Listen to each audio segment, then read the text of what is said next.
ഗ്രൂപ്പിൻ്റെ പേര് കോൺഫിഡൻറ്റ്. പ്രായം വെറും 57 മാത്രം. പറയുമ്പോൾ ഭൗതിക ജീവിതത്തിൻ്റെ എല്ലാ സാഹചര്യ സൂചികകളും ആരെയും അസൂയപ്പെടുത്തുന്നതും അത്ഭുതപ്പെടുത്തുന്നതുമാണ്.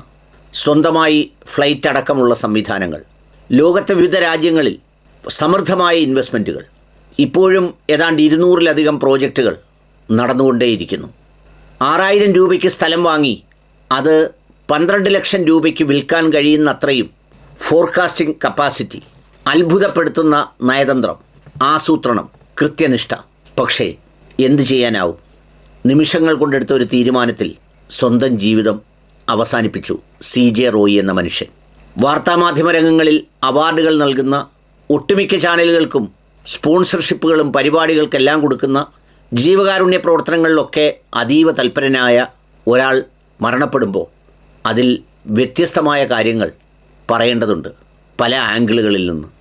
ഈ രാജ്യത്തെ ആളുകൾ, വ്യവസായികൾ അനുഭവിക്കുന്ന വലിയൊരു സമ്മർദ്ദമുണ്ട്, ബുദ്ധിമുട്ടുണ്ട്. അവർ കച്ചവടവും കാര്യങ്ങളും എല്ലാം ചെയ്യുന്നതിനോടുകൂടി തന്നെ അവർ സ്വാധീനമുള്ള രാഷ്ട്രീയക്കാരൻ്റെ, ഭരണസിരാകേന്ദ്രത്തിൻ്റെ, ഭരണകൂടത്തിൻ്റെ ഒക്കെ ഏറ്റവും പ്രിയപ്പെട്ടവരല്ലെങ്കിൽ പിന്നീട് പലതരത്തിലുള്ള അന്വേഷണങ്ങൾ, പലതരത്തിലുള്ള ചോദ്യം ചെയ്യലുകൾ, പലതരത്തിലുള്ള റെയ്ഡുകൾ അടക്കമുള്ളവ ഇങ്ങനെ വ്യാപകമായി നടന്നുകൊണ്ടിരിക്കുകയാണ്. റെയ്ഡൊന്നും വേണ്ടെന്ന് പറയാനാവില്ല. പക്ഷേ വെറും ഇരകളെപ്പോലെ ഒരു രാജ്യം ആ രാജ്യത്ത് തൊഴിൽ ചെയ്യുന്ന വ്യവസായികളെ വേട്ടയാടാൻ പാടുണ്ടോ? എന്നാൽ അവർക്ക് പ്രിയപ്പെട്ടവരാണെങ്കിൽ ലക്ഷക്കണക്കിന് കോടി രൂപയും മോഷ്ടിച്ചുകൊണ്ട് വിവിധ രാജ്യങ്ങളിൽ പോയി നല്ല സുഖസമൃദ്ധമായി ജീവിക്കുന്നു, ബർത്ത്ഡേ ആഘോഷിക്കുന്നു. ഈയിടെ 2 കള്ളന്മാർ ചേർന്ന് ആഘോഷിക്കുന്ന ചിത്രം പുറത്തു വന്നു. വിജയ് മല്യയും പിന്നെ നമ്മുടെ IPLൻ്റെ ആ കള്ളനും. അതടക്കം 18 or 20 പേർ പുറത്തുണ്ട്. അവരുടെ വാട്സപ്പ് ഗ്രൂപ്പുണ്ട്. അവർക്ക് നമ്മൾ ഈ റോട്ടറി ക്ലബ്ബ്, ലയൺസ് ക്ലബ്ബ് എന്നൊക്കെ പറയുന്നത് പോലെ ഇവിടെ നിന്ന് മോഷ്ടിച്ച് കടന്നു പോയവരുടെ ക്ലബ്ബും പ്രവർത്തിക്കുന്നുണ്ട്. സുഖമായി ചെറിയ പ്രായത്തിലുള്ള പെൺകുട്ടികളെ വിവാഹം കഴിച്ച് സമൃദ്ധമായി ജീവിക്കുന്നു. പക്ഷേ ഇവിടുന്ന് മുങ്ങാൻ കഴിയാത്ത കുറേ മനുഷ്യരുണ്ട്, റോയിയെപ്പോലെ. അധ്വാനം മുഴുവൻ ഈ മണ്ണിൽ പുതച്ചു പോയവർ, ഇവിടെ നിന്ന് രക്ഷപ്പെടാനാവാത്തവർ. ഈ റെയ്ഡ് നടത്താൻ വരുന്നവർക്കാർക്കും ഇവർ നൽകുന്ന അത്രയും ആളുകൾക്ക് തൊഴിലോ ജീവിതമോ മറ്റൊന്നും നൽകാനാവില്ല. ഇവരെ എന്തിന് വേട്ടയാടുന്നത് പോലെ കൈകാര്യം ചെയ്യണം? വേട്ടയാടുന്നത് പോലെ എന്ന് പറയാൻ ഞാൻ കാരണം എന്താണ് സംഭവമെന്നൊന്നും പുറത്തു വന്നിട്ടില്ലെങ്കിലും ഈ 57 വയസ്സിൽ ഞാൻ നേരത്തെ സൂചിപ്പിച്ച അത്രയും നേട്ടങ്ങൾ കൊയ്ത ഒരാൾ എന്താകും ഇങ്ങനെ ചെയ്തത്? അത്ര ശക്തമായ കാരണം ഉണ്ടാവില്ലേ എന്ന ചിന്തയാണ് എന്നെ ഇതിന് പ്രേരിപ്പിച്ചത്. പക്ഷേ ഇങ്ങനെ ചെയ്യുന്നതുകൊണ്ടൊരു കാര്യമില്ല. ഇങ്ങനെ ചെയ്യുന്നതുകൊണ്ടെന്താ? ഇപ്പോൾ കുറച്ചുകൂടി മനോഹരമായി കഥ രചിക്കാൻ അവർക്കൊരവസരം ഉണ്ടാവുമല്ലേ? മനോഹരമായി കഥ പറഞ്ഞൂടെ? അതായത് വലിയ കുഴപ്പങ്ങളായിരുന്നു, അതിഭീകരമായ കുഴപ്പങ്ങളായിരുന്നു, സമൃദ്ധമായ കുഴപ്പങ്ങളായിരുന്നു. ഇതിപ്പോൾ CJ റോയി ആയതുകൊണ്ട് എന്തായാലും ഭീകരപ്രവർത്തനം ഉണ്ടാവില്ല. അല്ലെങ്കിൽ അതും ഇതിൻ്റെ കൂടെ ചേർക്കത്തക്ക നിലയിലേക്ക് കഥകളും വാർത്തകളും ഒക്കെയായി അതതിൻ്റെ വഴിക്കങ്ങ് പോവില്ലേ? ഇനി ഇത് മുന്നോട്ട് കൊണ്ടുകൊണ്ട് അവരുടെ കുടുംബത്തിന് ഈ സംവിധാനത്തിനെതിരെ വല്ലതും യുദ്ധം പ്രഖ്യാപിക്കാനോ കേസ് നടത്താനോ കഴിയുമോ? അവർക്ക് അവരുടെ ഈ പ്രോജക്റ്റുകൾ, ഇതിൻ്റെ സംഗതികൾ മുന്നോട്ട് കൊണ്ടുപോകണ്ടേ? അപ്പോൾ അദ്ദേഹത്തിൻ്റെ ജീവിതം അവസാനിച്ചു. പരിഹരിക്കാൻ കഴിയാത്തതൊന്നുമില്ലെന്ന്, എല്ലാം പരിഹരിച്ച് മുന്നേറിയ ആ മനുഷ്യൻ ചിന്തിച്ചില്ല എന്ന് ഓർക്കുമ്പോൾ വലിയ ദുഃഖമുണ്ട്. ആദരാഞ്ജലികളുണ്ട്, പ്രാർത്ഥനകളുണ്ട്. അതിൻ്റെ രണ്ടാമത്തെ ഭാഗമുണ്ട്. രണ്ടാമത്തെ ഭാഗം എന്താ? നമ്മൾ എത്രമേൽ വളർന്നുകൊണ്ടിരിക്കുമ്പോഴും നമുക്ക് 2 തരം അറിവ് വേണം.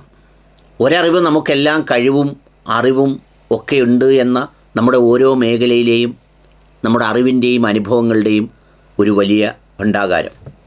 എന്നാൽ ഒന്നുമല്ലെന്നും അതിനപ്പുറത്ത് മറ്റു പലതും ഉണ്ടെന്നും ഇതെല്ലാം നിസ്സാരമാണെന്നുമുള്ള മറ്റൊരറിവ് കൂടി ഉണ്ടാവണം. ആ 2 അറിവും നമ്മുടെ ഉള്ളിലുണ്ടെങ്കിലേ നമുക്കിതിനെയൊക്കെ അതിജീവിക്കാനാവും, നമുക്കിതിനെയൊക്കെ മറികടക്കാനാവും. ഇല്ലെങ്കിൽ നമുക്ക് മുന്നോട്ട് പോകാനാവില്ല. അതൊരു പ്രധാന കാര്യമാണ്. ഇപ്പം നമ്മൾ വളരുന്നതോടൊപ്പം നമുക്കൊരുപാട് പരിമിതികളുണ്ട്. എൻ്റെ കൈ വളരുന്നതിന് ഇത്ര നീളത്തിലേ വളരൂ. എത്ര കോടീശ്വരൻ്റെ കൈകളാണെങ്കിലും ഈ നീളത്തിലും ഈ വലിപ്പത്തിലേ വളരൂ. തലയാണെങ്കിലും അല്പസ്വല്പം വ്യത്യാസം വരുമെന്നല്ലാതെ വല്ലാണ്ട് വളരില്ല. പക്ഷേ ഈ ശരീരം ഇതുപോലെ ഇരിക്കുമ്പോൾ തന്നെ, അതിൻ്റെ വളർച്ച പൂർത്തിയായിരിക്കുമ്പോൾ തന്നെ എൻ്റെ സമ്പത്ത് വർദ്ധിക്കുന്നതനുസരിച്ച്, എൻ്റെ സ്വാധീനം വർദ്ധിക്കുന്നതനുസരിച്ച്, എൻ്റെ അധികാരം വർദ്ധിക്കുന്നതനുസരിച്ച് ഈ എന്നിലുള്ള ഞാൻ എന്ന ഭാവം ഉണ്ടല്ലോ, അത് വല്ലാതെ ആകാശം മുട്ട വളരും. പിന്നെ ഈ വളരാത്ത ശരീരം വെച്ചുകൊണ്ട് ഇങ്ങനെ വളർന്നുകൊണ്ടിരിക്കുന്ന ഈ ഞാനെന്ന ഭാവത്തെ തീറ്റിപ്പോറ്റലും അതിനെ സംരക്ഷിക്കലും അതിൻ്റെ അഭിമാനം നോക്കലുമായിരിക്കും ഈ നിസ്സഹായനായ എൻ്റെ ജോലി. അപ്പോൾ അങ്ങനെ വളരുന്ന ഒരു ഞാൻ എന്ന് പറയുന്നൊരു ഭാവം, അത് നമ്മുടെ സമ്പത്ത് കൂടുന്നതനുസരിച്ച് കൂടും, ഇൻവെസ്റ്റ്മെൻറ്റ് കൂടുന്നതനുസരിച്ച് കൂടും, അധികാരം കൂടുന്നതനുസരിച്ച് കൂടും. അങ്ങനെ കൂടി കൂടി കൂടി കൂടി അങ്ങനെ മേളിലോട്ട് പോകും. അക്കാര്യത്തിൽ എനിക്ക് തോന്നിയിട്ടുള്ളത് പൊതുപ്രവർത്തകർ മാത്രമാണ് ഒരു വീഴ്ചയെക്കുറിച്ച് എപ്പോഴും ചിന്തിക്കുന്നത്. അതുകൊണ്ടാണ് വീണാലും തോറ്റാലും അവർ തകരാതെ വീണ്ടും അടുത്ത ഊഴത്തിനായി കാത്തിരിക്കുന്നത്. പക്ഷേ ഇവിടെ ഇങ്ങനെ വന്നു കഴിയുമ്പോൾ എന്താ ചെയ്യുക?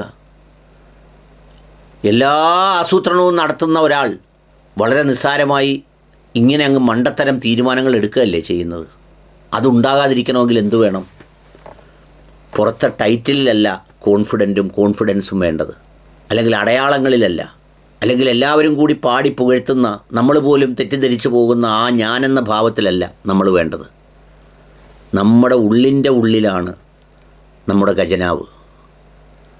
നമ്മൾ എത്ര രാജ്യത്ത് പോയി ജീവിച്ചു, എത്ര രാജ്യങ്ങളിൽ നമുക്ക് സ്വത്തുണ്ട്, എത്ര സമ്പത്തുണ്ട്, എന്തെല്ലാം സംവിധാനങ്ങളുണ്ട് എന്നുള്ളതൊക്കെ പരീക്ഷിക്കപ്പെടുന്ന നിമിഷം ഇതുപോലൊരു പ്രതിസന്ധി വരുമ്പോഴാണ് നമ്മുടെ ഉള്ളിൽ എന്തുണ്ട് എന്ന ചിന്ത വരുന്നത്.